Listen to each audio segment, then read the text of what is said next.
Don't you know we all cheer for Magnus Danger. Ladies and gentlemen, boys and girls, fabulous individuals, welcome once again to the incredible world's greatest podcast in human history, Onwards to Victory. My guest today, I have known for many years. He is a being of pure light and energy that solves problems and tells jokes that are way, way above the pay grade of the job that he is doing. One of my favorites, and just so also happens to be the guy with the best name in the world. Give it up for Magnus! Hello. Hello. Now, well, Magnus, Safety Magnus, you get known as around here. For about a year now, right? Yeah, there's been too many Magnuses around. We have to differentiate each other. We do, yeah. It's important. I mean, especially because in the past couple of years, we've started working a little more closely to each other. 'Cause Yeah. We met, in 2021? In Perth first? No, here, in It Edinburgh. was here. Yeah, Oh, yeah. wow. Yeah, It was my first Fringe here in 2021. over in the studios. We should say we are in Edinburgh right now. That's yeah. true. You guys were in Studio 3 and I was in Studio 2, different venues. But because I was good friends with the techs that you guys had, Yeah. they were like, there's another Magnus around. I was like, well, I have to meet them because And everyone said, oh, you got to meet Magnus. Magnus, you have to meet Magnus. it's true. Yeah. There are very few of us, and there's a good reason for that because whenever two Magnuses meet, we have to fight to the death. Yeah. There can only be one by the end. Right at the end of this, we're going to Highlander the fuck out of it. It's going to be amazing. Well, I always thought that we had some kind of unspeakable truce going on because we just knew we'd be the last two standing. Yeah. You That's know? what I mean. If any of the other ones show up, we're basically going to team up and behead them. And we have. Yeah. We have. Can we tell them, no, this is being recorded. We can't let them know that. No, we've got to Yeah. Magnuses, we're coming for you. We're coming for you. And you know what? This is kind of dark because I just did the Kaboom this morning, and Oh, there the were relaxed two one? little kids, both named it. I just keep meeting these little kids called Mac. The name is picking up, Mac. It is. Little kids are being named Magnus. Wait, hang on. Before we go any further, I know how fabulous you are. And many, of our viewers already know how fabulous you are because they've probably worked with you. We got a lot of folks who are in the biz. Or at least around. People, you are known by many, many people in the biz. For those who don't, can you please let us know why these fuckers should give a shit about how great you are? Oh, that's a good question. I don't actually have the answer to that. Thought this would be a difficult But one. I guess for the unknown people who are like, who's this guy Yeah. that they've just brought on because Right. he shares a name with the host. My name's Magnus. I am a backstage person. I work with lights. I do stage stuff. Whenever these fuckers and their friends do shows, one of the people or part of one of the people who are hiding in the shadows, making sure nothing catches fire or does catch fire when it's meant to. That's your job, making things not catch fire unless they're meant to catch fire. And that's in also which part case- of the reason why you're Danger Magnus and I'm Safety Magnus. Right. Just by opposition. People have asked me if I'm gonna legally change my name to Safety Magnus. I was gonna ask this. and at some I point. respond to I'm not letting my life be defined by someone else. That's very good. Also, I kind of like my name. Well, your real name is also it's fairly solid. Yeah. Wait, what's absolutely. what's your middle name? Do you want to guess? Coat. Coat. Yeah. You got it. No, it's Thomas. Tom. What? Why does it have two syllables? It's Thomas. Thomas. That's Yeah. what Tom's short for. It's for Thomas. Oh yeah. No, it's when you said it. It was like it came out like Tom. It was going to be another different thing. I thought it was like a setup. It's called. It's Thomas Magnus Thomas Rack. Yep. That's Because spectacular. I have an uncle on both sides of my family called Tom. Oh, so which one are you named after? They're both called Tom. That's you see what I mean? Do you have a favorite of the two uncles? They're very different people. As are we. I like This is also true. Let's go. There's no favorite to be had. I love all my family actually. Oh man, jeez, I can tell this is going to be difficult to dig tea up here. Really? Well, we'll look for This is- controversy and then over with. Well, I that's the love issue. all I of my don't really. family. I don't have a controversial life. I grew up raised by a loving family who understood the importance of nurturing and open communication and open mindfulness. Wow, It's what's that like? pretty good. Wow, Pretty good. I don't. we really are two very different people. 100%. It took me kind of a couple years into my late teen, early adult life to sort of go, oh, not everyone has this Right. style of family or people around them who have that sort of support network. Uh-huh. Both of my parents sort of work in the sort of academic fields in the scientific world. I was like, I want to do performing arts, and their initial reaction was just, cool, we can support that. We're here for that. Yeah, we'll help you. And Yeah, I we feel truly are very different that's people. definitely not everyone's journey. No, definitely not. Yeah, I know we've spoken about this before. Both your parents are academics. My dad is an engineer and or was, now he's retired and doing other Uh-huh. bits. But yeah, electrical engineering. It's kind of hard to describe because I don't really know what it was, but I think he worked with like some transistors and lasers and stuff like that, sort of like the more technological. And my mum is a geneticist. Wow. Yeah, you came up with the Big Smarts grab bag. I would say so, and Yeah. I think that is obviously helpful. I don't necessarily believe that it's genetic or anything like that. Both of my parents understood the importance of a good and varied and diverse education, You had a lot of and books in the house. definitely pushed me and my siblings towards that. What about your siblings? I have 2 siblings. Are you the eldest? Do you want to guess? Yeah. You think I'm the eldest? I think you're the middle. I'm the middle. Yeah. Yeah. I mean, it's a shot in the dark. I mean, there's only it's a 33% chance. Yeah, So right, you exactly. can only unless actually that's not necessarily true because you could have like twins. You know, I'm joint eldest. You're the kid of a geneticist, that's for sure. If there's a family of 3 like children, you got joint eldest. Is the other one the second youngest or the third youngest? Ooh. You know, because they talk about that in races. You know, and like what 2 people are joint first, and then the next person is like third. Well, you still, I don't think it actually matters. if there's only the twins and you're the youngest, Yeah, exactly. or you're the oldest. It's not like people are gonna be like, oh, I'm the youngest of 3. But no, I have 2 siblings. I've got an older brother and a younger sister. Both of them are also academic. You're the weirdo. Duh. Yeah. Yeah, Duh, yeah. absolutely. Oh man. They're all sort of doing their research and writing their papers, and I'm the one that every year fucks off to Australia for half the year and then comes back and then Yeah. like, how was it? And I'd be like, it was all right. Like home, where is home? Slightly complicated one as well. I'm English by blood, but I grew up in Belgium. I didn't Ah. grow up in the UK. My parents are both English. They're both from Yorkshire. We're in Oxford for a little bit. Then they moved to Paris. That's where I was born, You were born in Paris? just outside of Paris. Yeah. Wow. So no, this is another one of those things because you are known by a lot of people around. I mean, in this industry here, they don't know you. Like these little nitty gritty details No, about it's- where you're born or where you're from, even. No, you it's know? actually true. Yeah. Sometimes people forget or like don't realize. And I'm like, oh, I've never told you. It's never been brought up. I'm like, Yeah. I worked with a company a couple months back that had come over from France just out of pure like social awkwardness. In the first like 5 minutes after meeting them, I was like, I can't reveal to these people now that I can also speak French and understand everything they hear.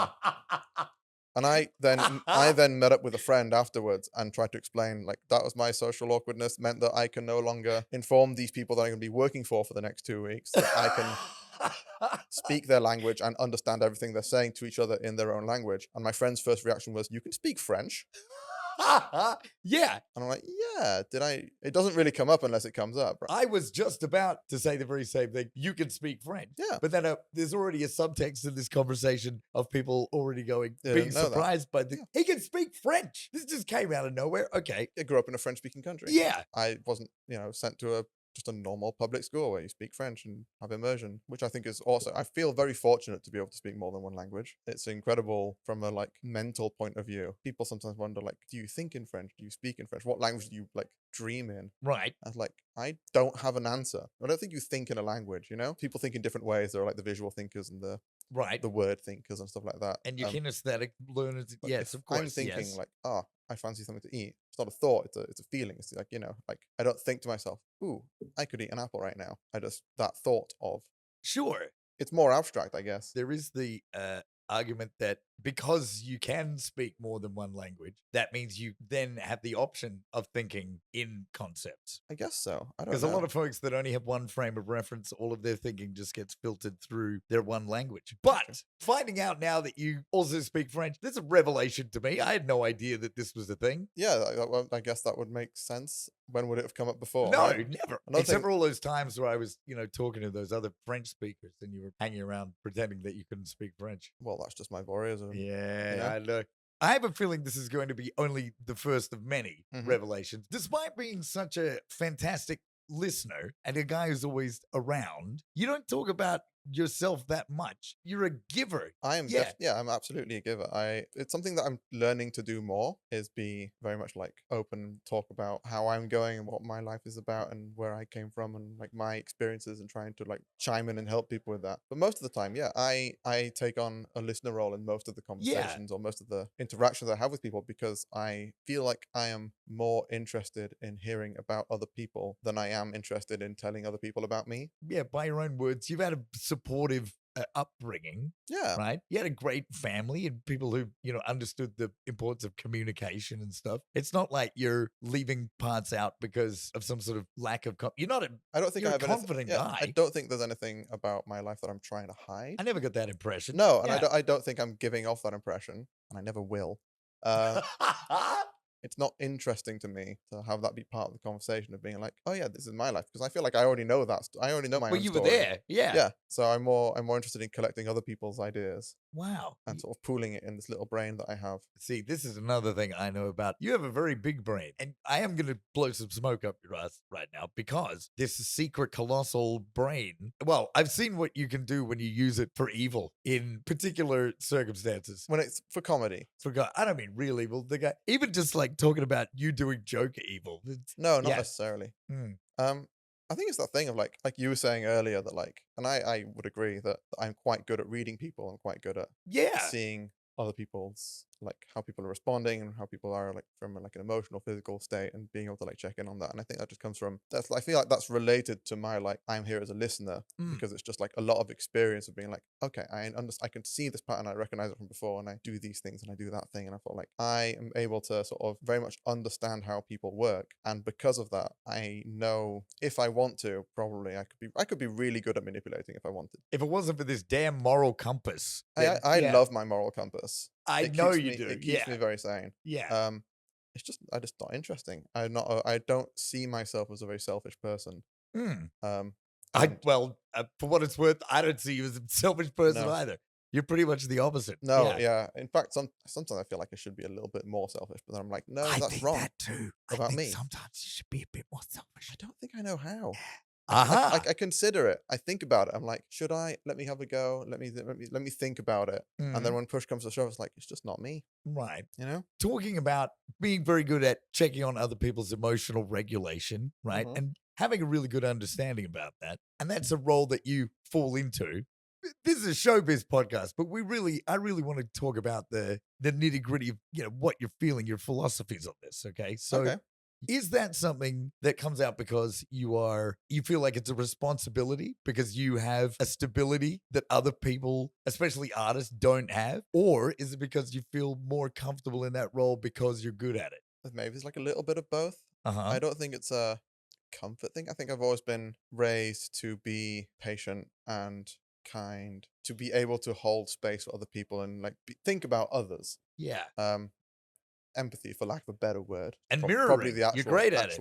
There's just something about, I do enjoy caring for people, being able to nurture an environment and just nurture people and be a calming presence, be a presence where people feel at home and feel comfortable and can be themselves, because we live in a crazy world, That is definitely and true. this industry is also a sort of crazy slice of it, where Mm-hmm. there's performance and performance on performance and layer on layer of Yeah. who you are and who you present yourself to be and who you Right. present yourself to different people. And it's sort of like, I'd rather just know who you are. Yeah. And part of that is just making space and being present. I mean, you're a very good listener. I mean, even just now talking about leaving space for people, I think you get enough nourishment out of it just by doing it. I don't go out into the night hunting people to look after. There's enough of that going around, and everyone needs looking after more you can do. I'm finding out recently that something I can do more for the people I care about is affirm them. What is that? Unpack that. As for in me. pay compliments and like verbalize things about them that I recognize, that because part of it is sometimes I see great qualities and great things in friends of mine that I don't realize they see in themselves, because I see it and I'm like, well, it's obvious you're a good person. Yeah. Right. And sometimes a lot of them struggle with their self-image and they don't understand that. And I need to get better at being like, no, you're an incredible person and you do all these wonderful things. Just able to verbally support people Yes. on top of emotionally, I think, is something that I am working towards getting better at. Man, you are just on a path to Sainthood. sainthood. Yeah. Man, I love love it because you say it as a joke and I'm saying it seriously, and we meet somewhere in the middle. I'm not the most fantastic person in the world. I have to disclaim that either. You know, Why is I that? Would you kick a puppy or something? no, I something about Racist. no, You're a huge racist? I'm a massive racist. Oh, of that's course. it. No. I knew there I had to feel- be something. Yeah. I feel very self-conscious about my own self in these sort Oh. of situations. I'm like, I Yeah. don't like. Not I don't like being perceived. I've got to be perceived in very specific circumstances. I understand that. It's I get it's a little bit like weird for me to be like, "Hey yo, let's unpack you and talk about how great you are." No, it's true, but it's a thing. I did a lot of work on it about a year and a bit ago. Of basically, we were talking about moral compass. I have a very strong moral compass, and I have a very firm idea of what is good and what is wrong, what is the right and wrong ways to go about things. I sort of looked a bit inward about it and like, okay, well, these things that's going on and all this stuff, and I sort of like, okay, well, I have a very like strong sensation of how to be a good person. So far, I think it's working.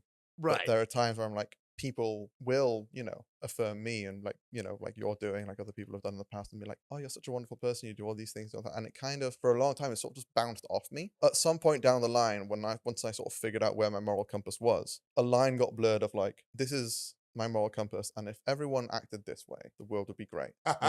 And I'm an optimist. At some point down the line, that sort of got blurred into like, well, I'm just doing what everyone else should be doing. I get So it. what I'm doing shouldn't be like celebrated or revered or like affirmed, because I'm just doing what a good person should be doing. I'm trying to sort of unpack that and sort of have to sort of take a step back, like, yeah, but not everyone is doing what they should be doing. The world isn't as full of lovely, wonderful people like myself. Oh, that sounds awful saying that. That's the thing. Jeez, Louis. Okay. Is that, well, yeah, you know what I mean? but yeah, I know what you mean. Maybe if I say it, it'll be okay. Go if I on. go, if the world was full of more lovely and amazing people like you, then we wouldn't have so many problems. You just have to look isn't under the it right gross? rocks. But isn't that weird how that's it's so much more difficult for you? What I want to know is when you were doing this like a year and a half ago, you just said there was something a year and a half ago you went to work on it. What was the thing Oh. that made you jump into that? Just started like working on my mental health. I started reading a few books just about like freeing up your headspace. Basically, just started journaling, writing about things. And there's this book that I had.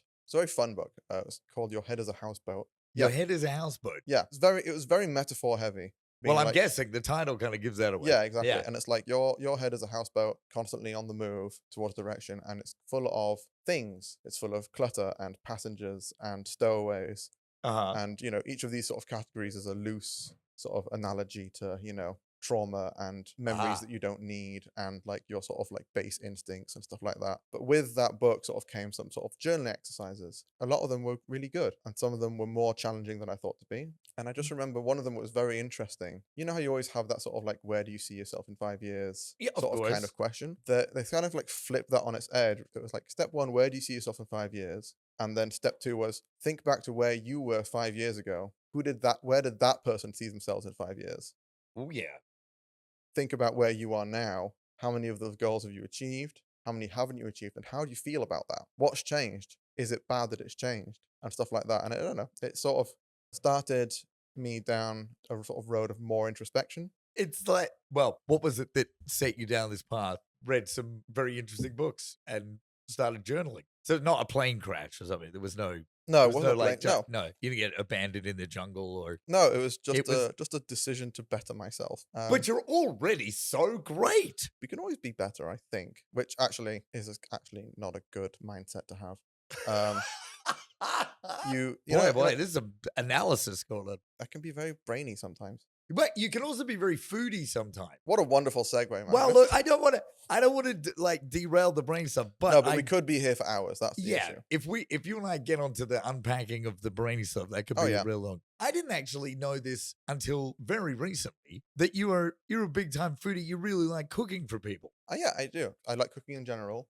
Cooking is a very big creative outlet for me. I very much enjoy. From what I hear, you're very good. I'm very good at it. That is one of the few things that I am not humble about. It's great to hear you be braggadocious about something. And it's about food. I enjoy food. I enjoy process of making it, Mhm. and knowing that it's like it's only for a short amount of time. Then I get to enjoy it, and I only enjoy it once. Yeah, I can make the same recipe again, but it will always be a little bit different. There's something quite refreshing about that I quite enjoy. I also do go through periods of being like, nah, I'm just going to microwave a lasagna or something. Okay. Because everyone has moments. But no, I really enjoy making food, and I also really enjoy making food for people as part of the caring for people, I think. Yeah.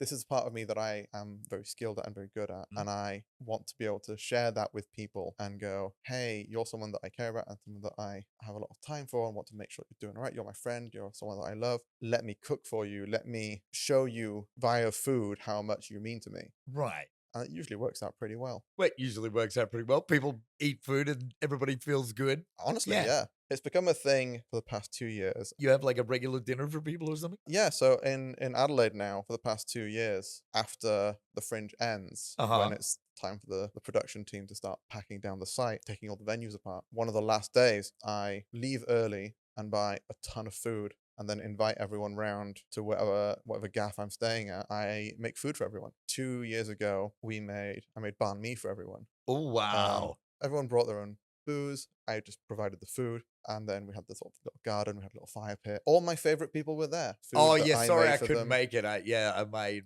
You had work to do. Oh, you yeah. know? Yeah, I was busy working. Yes. You were I already was totally invited. you Yeah. were already on your Yeah. way to Melbourne. I'm sure you could have been anywhere. Probably just in the back alley, just gnawing at Yeah. scraps, I was. like the little raccoon that you are.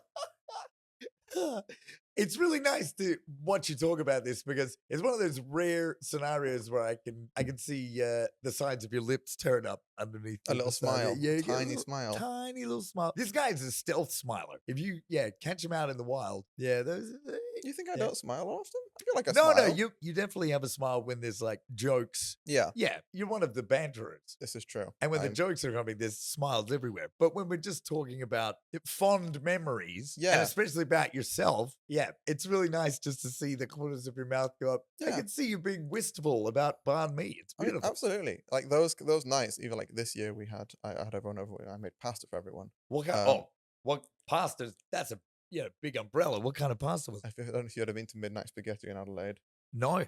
It's closed now, sadly. We all went one day and just ordered one of everything. And I kind of wanted to sort of recreate that. Basically, would cook pasta and then cook the sauce. And then Mhm. everyone would have a little bit of sauce and then move on to the next sauce. All right. So we did a bunch of different ones. So we made like a cheesy sauce. I made it a couple of times. Made like a vodka sauce. I made like a seafoodless seafood pasta. A Chili and puttanesca garlic. without the putas? Actually, no. It was great actually because we had some Italians in our venue that fringe. So I'd ask them like, "Oh, what's your go-to?" Like, I can already tell like the reels from this are gonna have pictures of very delicious things all over them. I can imagine that. Yeah. And I also made a lasagna from scratch for everyone as well. Wait, from scratch? I didn't make the lasagna sheets, but I made everything else. That's fantastic. Jesus Christ, I'm so goddamn hungry. Maybe one day I'll cook for you. Maybe one day I'll be around at the end of a festival so I can. You'll get always involved. be moving on to the next one. Oh my You guys are moving so often.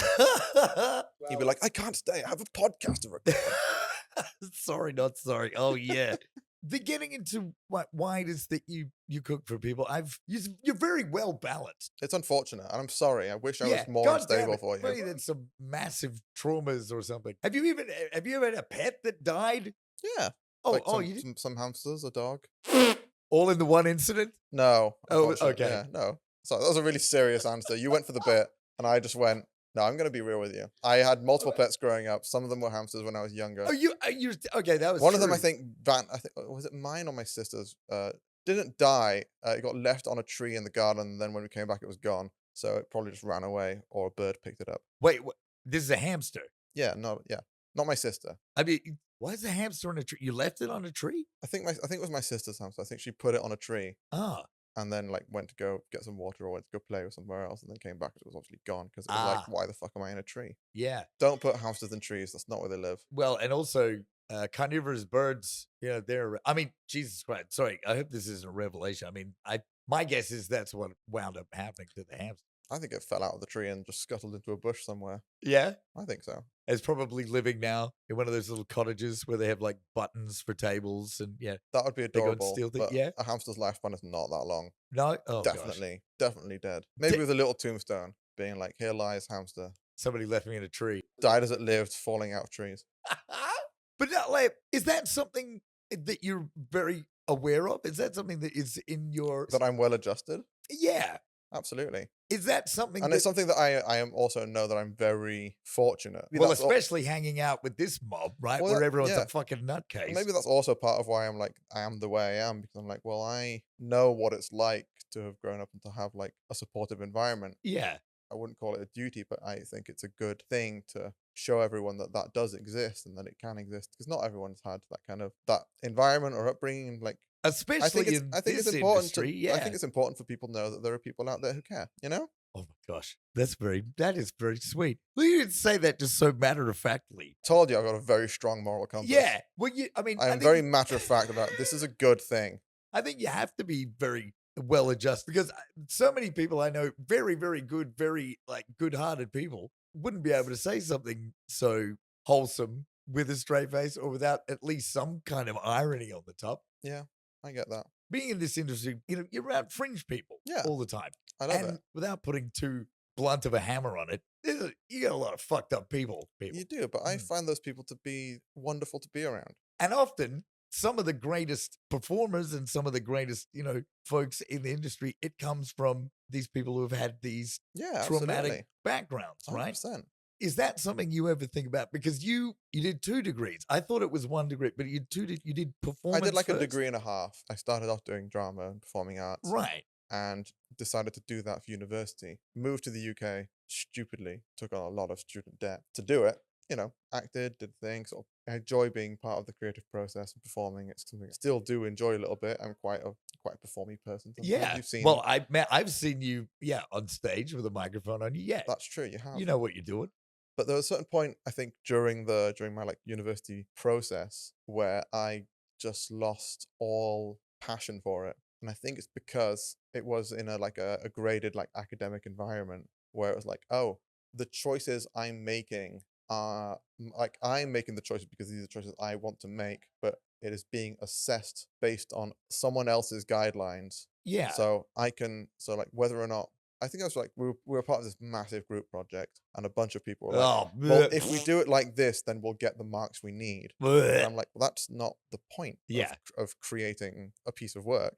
Already your moral compass was crippling you so early. A little bit. Yeah. Just being like, this is not why I'm doing what I'm doing. I didn't come here so that I could get high marks. I came to explore things and be creative in that way. So I got kind of disillusioned with it a little bit. And at the same time, I ended up volunteering for like a student project. The people from the year above us, one of their like course things is they have to like produce like a show. They're like, some of them have to like do a little performance, like create a little performance, or like do like a fake, we're going to do a theater group thing. And then some people were like, we're going to produce this show and like run a show. But they always needed volunteers to basically run front of house and tech and stage management. And I ended up doing the stage management thing because I got on really well with like the university's technical team and like wardrobe department, stuff like that. Yeah. And it was like, this is really good because I really enjoyed it because like I get to be part of the creative process and around this creative environment, which I love with all of my heart, but I don't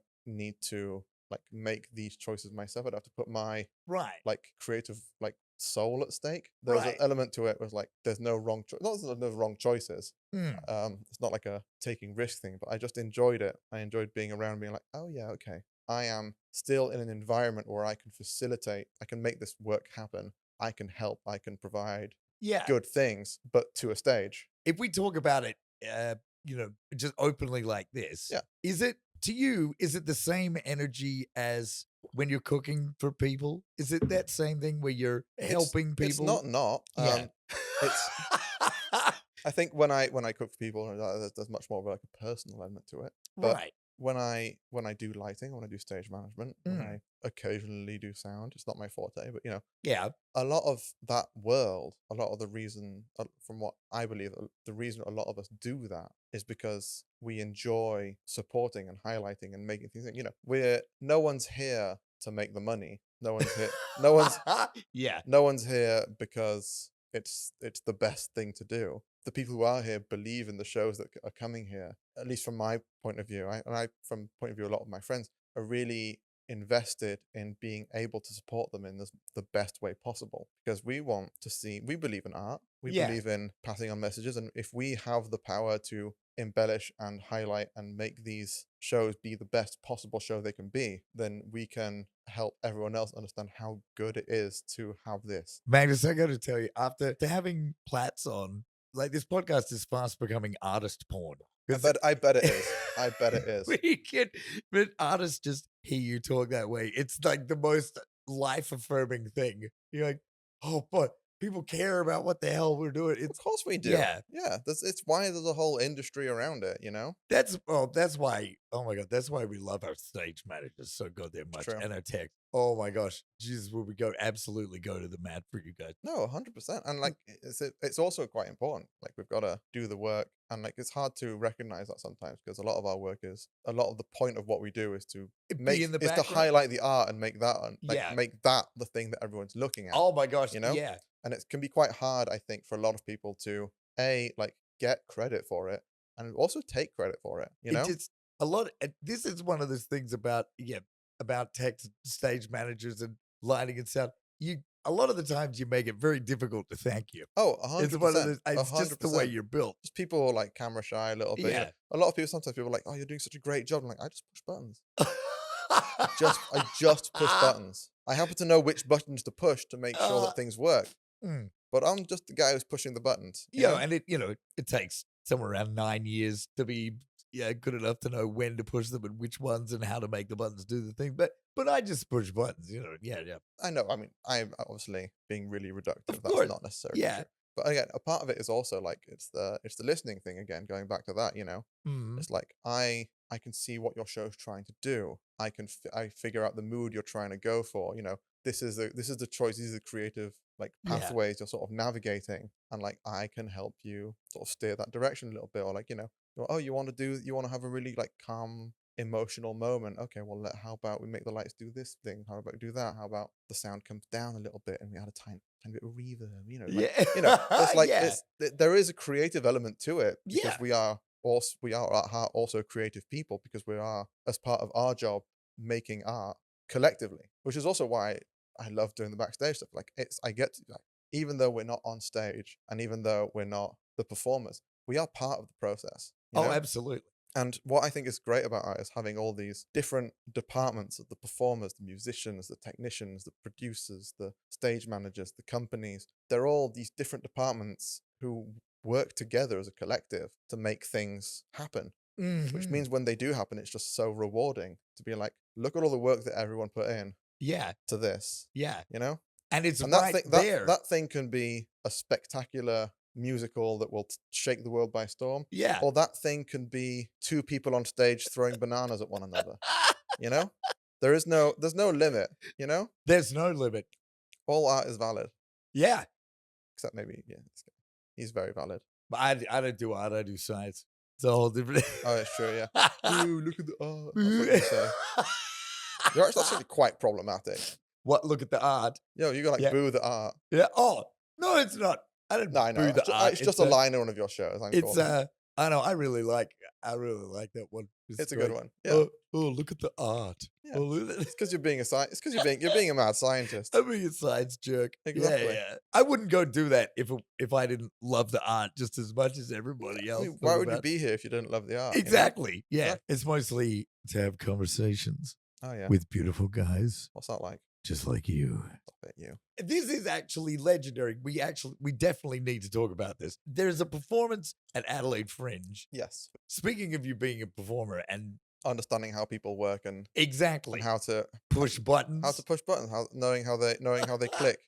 Yeah. One of the more sort of only more recent performances I've been doing the past couple of Mm. years is at the Adelaide Fringe. There is a staff talent show that ended Yeah. up happening 2 years ago. Had decided that I would do a comedy roast of the rest of the production team as a sort of, again, kind of a sort of a love letter to them, being like, I recognize all the work they're putting in, but also I can see in all the ways that they're just fucking idiots. Yeah. In the absolute way that I love them, that I Yeah. love for them. This whole performance, this is it's basically family. Everyone is It is. It's getting an invite to this thing isn't We're one pointy hat away from being a cult. yes. Because it is a group of people who come to the Fringe, and the people who go to multiple Fringes a year are very like-minded people. Yes. And we're like-minded in such a way that we understand each other and get on with each other, and also get on each other's nerves sometimes. And I think I needed a way to celebrate that by a recognizing how much work they were doing and how good they were and how like much work they were doing. Because again, pointing back to, it's hard to acknowledge and celebrate the people in Right. our line of work because we choose to be more hidden. And also important to point out all the ways in which they can be difficult to work for or work with, which is like why I came up with the comedy roast, because one of my favorite ways of like doing comedy is, I think, a comedy channel or podcast or like a show that I watched at one point was sort of following this formula of just like starting a joke by building up their self-esteem, like celebrating them and then just knocking them down and being like, you're doing such a good job and you're putting so much work and everyone can see it and everyone can hear it so much. They're so loud all the time. Stuff like that. Yeah. Kind of energy, which I think is also quite good. Like, and people really enjoyed it to the point where this year at the Fringe asked for people wanted it to come back. They saved my act till last. I felt a lot of pressure actually. I don't know if I'll do it again. Oh, really? Oh, well. Just because it's it's ever growing. It's hard to keep finding new things to write. Right. And also it's just I'm also working quite hard, you know? I'm taking time to be like, okay, how do I know this person? Oh yeah, that's How do I what's fucking annoying about them that everyone else sees? No, that's too dark. That's too rude. Oh boy. You know? Like, am I crossing a line here? Of all of the viewers that are watching this, I don't know how many of them would have been in that room. Probably a lot. I'm sure everyone who was in that room will wind up watching this. All of the viewers, all of them would be lucky enough to be in there. I would love to talk to you later and find about which bits you left out. Oh, there There were some choice ones. Mostly it's because, like, you know, there's family and then also other people, other artists, you know, people who are working with people all the time. Right. And like, you don't need to know how many people you slept with this week. Yeah. You know? As someone who's like your colleague that you don't actually know that well in a working relationship. That's not something that needs to be openly spoken about. But what I can talk about is how you've got weird eyes. You know?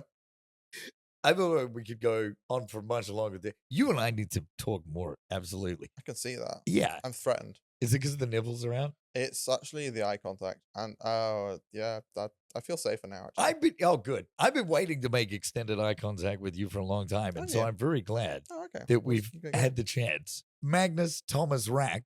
Good Lord. You are a fucking delight. And now a lot more people are going to understand why you're such a delight. Mwah. I feel like people are just going to come up to me and like, speak French to me right now. And I'll have to be like, no, I'm not a monkey. Magnus! What an absolute pleasure. Hey! This has been a wonderful time. Thank you so much for coming onto the podcast. I'm so glad that I got to come onto your podcast. Thank you so much. Anytime, except I've got people to cook for. Folks, this has been my fabulous guest, Magnus Thomas Rack, and you've been watching the Onwards to Victory podcast. Follow us on the Instagram for all of the oh my God, the reels are hilarious. All of the socials. Be like our man Tone on the Patreon. We're going to see you next time. Thank you very much. So long! Don't you know we all cheer for Magnus Danger D? I'm a massive racist. Yeah.